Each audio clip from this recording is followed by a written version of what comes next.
আসসালামু আলাইকুম রহমতুল্লাহ। কেমন আছেন প্রিয় বন্ধুরা? সবাইকে জানাচ্ছি রমজানের শুভেচ্ছা ও মোবারকবাদ। তো আজকে ইফতারিতে একটু নতুন কিছু, সেটা হচ্ছে তরমুজের জুস। আপনারা খেয়েছেন কিনা জানি না, আমি প্রায় সময়টা খেয়ে থাকি, আমার কাছে খুবই ভালো লাগে।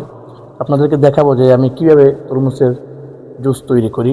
এখানে দেখতে পাচ্ছেন কিছু তরমুজ আমি টুকরো টুকরো করে নিয়েছি, এগুলো আমি ব্লেন্ডার ভিতরে দিয়ে দিচ্ছি।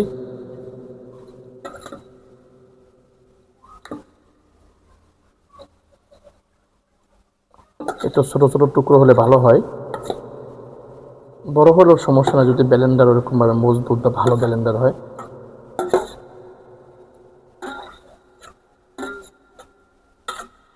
এই তরমুজগুলো দিয়ে দিলাম।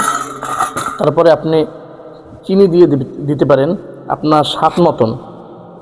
যদি মিষ্টি বেশি খান তাহলে একটু বেশি দিবেন, আর যদি কম খান তাহলে কম দেবেন। আমি যেহেতু মিষ্টি একটু বেশি খাই, পছন্দ করি, তাই একটু চিনিটা একটু বেশি দিই, 3-4 চামচ দিই, এই আর কি।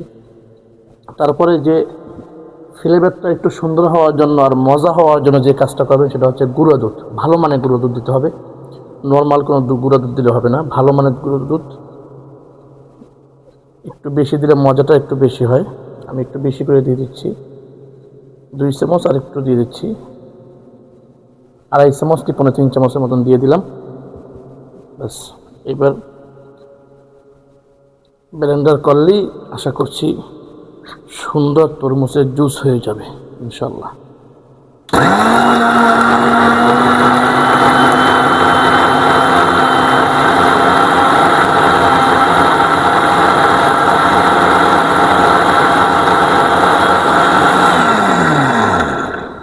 আপনারা একটু কতক্ষণ চালিয়ে আবার এটা করতে পারেন, বন্ধ করে আবার একটু চালাইতে পারেন।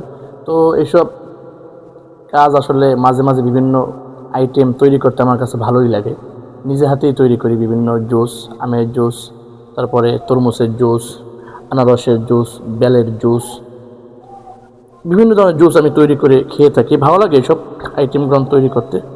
তো এটা এখনও দেখা যাচ্ছে পুরোপুরি হয়নি, দেখা যায় হয়তো আর 30 সেকেন্ডের মতন দিলে এটা একদম ফিনিশিং হয়ে যাবে।